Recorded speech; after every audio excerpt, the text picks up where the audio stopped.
After we tape all that shit, and you get started with the stuff that was scheduled to air on the formats that Rick, as Booker, had blessed and that we had written, we go in the next week in the committee meeting, and Barnett says, well, we're not going to do that.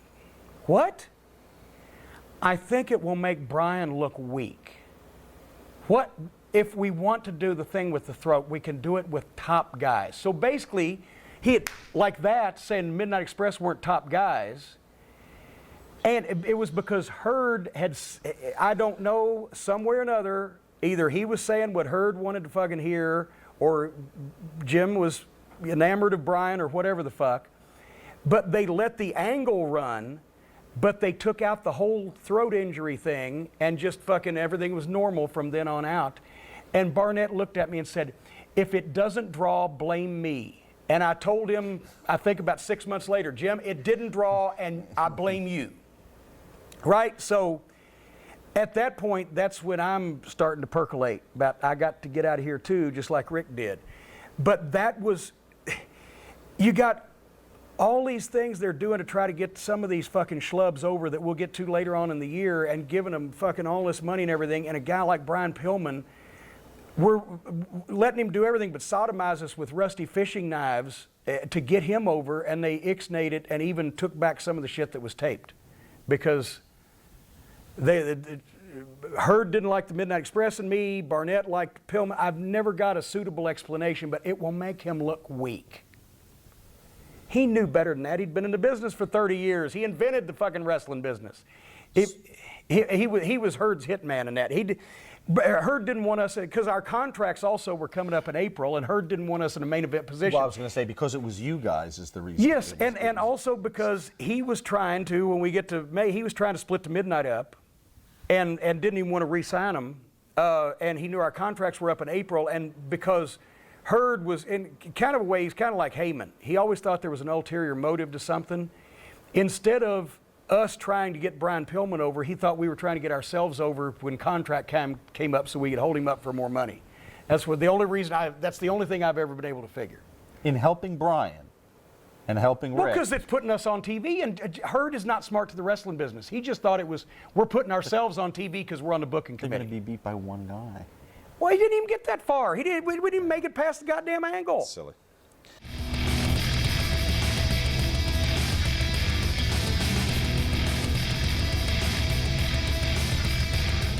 Well, he'd promised the belt to Sting, and he thought Sting would be the guy. He thought Sting should be the guy.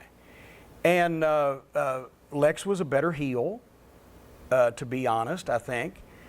And at that time, since he had just quit as the booker, Ric Flair wanted to get away from Jim Hurd, basically. And he saw that this was not going to get any better. It was probably going to get worse.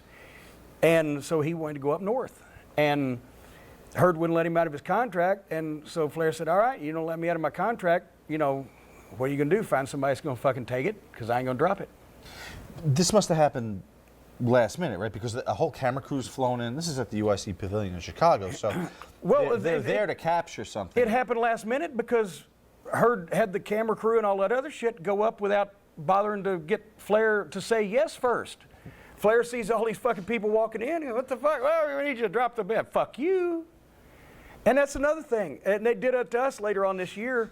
In those days, you gave a champion of any major promotion the respect of, when it was time for them to drop the belt, you told them in advance, you told them what you wanted to do, you got their input, you gave them the date. I mean, Vince Sr., remember, he gave Billy Graham the date he was going to win the belt and the date he was going to lose it a year and a half later or whatever. And, you know, can you imagine Ric Flair in Chicago?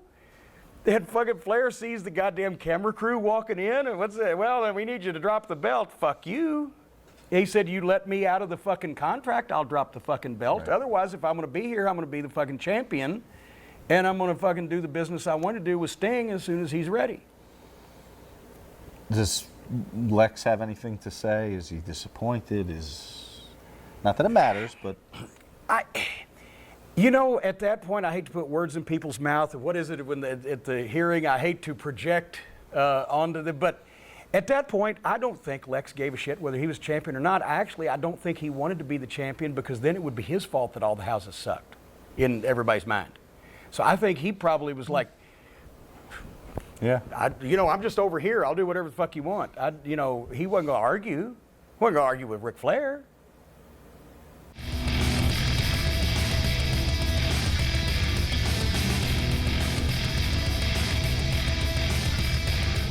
Talk to me about Wayne and Mike, the Minnesota Wrecking Crew 2. The gimmicks, the masks. I mean, is this a rush job? What's Yeah. Not much time put into this one. Well, Arn was hurt, right? Arn got hurt. He's recovering, yeah. Yeah, basically it was, who the fuck are we going to put against the Steiners? Because it was, and that was another angle that we had that when I said that everybody was getting hurt or holding up or whatever the fuck, and the only angles that stayed consistent from start to finish were the Midnights. So that was another situation where all of a sudden now we got nobody to work with the Steiners. Right. So let's get these two guys and put them under masks. And they were the current AWA champs at the time. Do you remember that? Yeah, but How'd that happen? That was like being the nicest guy in prison at that point in time. No, it was 1990. 1990, you're right. I mean, it was 1990 in the AWA. Those guys were working for ham sandwiches and a fucking Coke. And, but that's why as a concession to not, make Vern and his whole territory look like shit, they put him under masks. Right.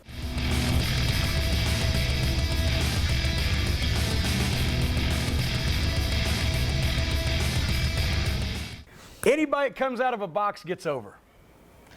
Did this guy really say anything that comes out of a box gets over? I remember someone recounting that story. I did. I said that.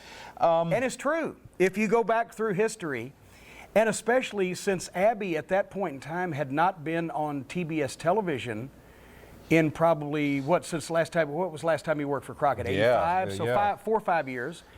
And who would expect that? And nobody looked like Abdullah the Butcher. No human being walking the planet looked like Abdullah the Butcher. And he had a history, and people could buy him. His shit was very believable, especially, sometimes when you worked with him. And that was JR's deal. It was not mine. I love people coming out of a box, but that was JR shepherded that Abbey thing because he had faith in Abdullah the Butcher's aura. He wasn't there for 3 years. He wasn't going to have long programs with Ricky Steamboat or whatever. And he's only there a couple of weeks. To make an impact and dress up the TV show. But as a face. Because, once again, theoretically, if Kevin Sullivan who's in Kevin's group at that point? What the fuck? Who we got here? I got formats, contracts, booking sheets. Point is, Kevin works well with freaks. He just does. Yeah. And it's the flavor of things. So when Kevin has this fucking group, here comes, it was Cactus. Yeah. He's Cactus and Cactus Kevin, is now buddied up with Kevin because Kevin won't take Cactus under his wing, help get Cactus over. And Cactus had an affection for Abby. They could all work well together. But here comes Abdullah the Butcher as an impact, because if the heels have any heat, if a heel has any heat, then the people want to see somebody that's more evil, more nasty, bigger, stronger, dirtier, more bloodthirsty, give the heel a taste of their own fucking medicine for a couple weeks. It wasn't like we were going to goddamn, like when George Scott came in and signed the Iron Sheik to a 2-year contract that he worked 3 months of, and then they sent him home and then forgot to fucking send him his notice, and it rolled over for a second year. He made more per match than fucking Flair. You're a purist. Yes. And there's Norman the Lunatic with the beanie and the propeller, and Abby's in this now. What are we doing? Well, Do we shit on the legacy of Abdullah the Butcher? I mean, there's the Sheik. No, Abby didn't. Abby didn't come out speaking normally, and suddenly having gone to college, and and trying to get kids to fucking eat right and stay off drugs. He came out as the madman from the Sudan that's now going to give that fucking nasty Kevin Sullivan a taste of his own medicine for a couple weeks, and maybe he'll get some ratings. Well, I've got his Scott versus Bobby. He got the heat, made a comeback. Stan tripped Scott. Scott pulled Stan up. Bobby ran. Scott moved. Bobby hit Stan. Scott shoots Bobby off. Bobby drops an elbow on the back of his head when he tries for the backdrop, gets a 1-2. I grab the ref, say, what the fuck are you doing? It should have been 3. Bobby throws Scott over the top rope, which should have been a disqualification. That brings Rick up. But when Scott went over the top rope, Scott skinned the cat, came back in, Rick distracted Bobby, Scott gave Bobby the fucking Frankensteiner 1-2-3. That was the match. Yeah, we put Doom over for the World Tag Team title, then Bobby put Scott over, then we beat the Southern Boys when the Freebirds interfered. That was the only win we got. And then on September 11th, we were booked in Dayton, September 12th in Canton, September 13th in Portsmouth, and you see off. Pissed off. Pissed off. I decided, you know what? I don't feel good, and for the first time ever, I'm just going to say, fuck it, I ain't going to go. What are they going to do, fire me? I wish they would. So I took 3 days off. Because we were supposed to do single matches. It was, well, Brian Pillman, and then Bobby was supposed to work with Rotunda, whatever the fuck.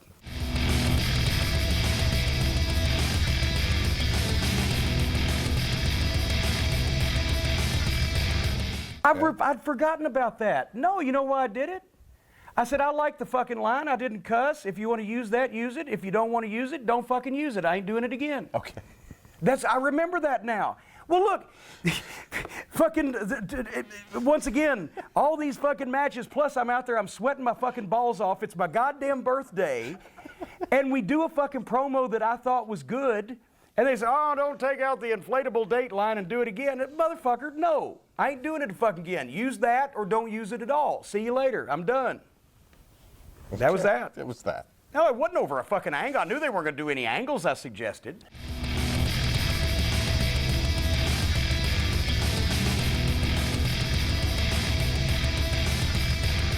Well, he wasn't put. He had been doing that gimmick out there. It wasn't like he was put into it. Okay. Here's the thing.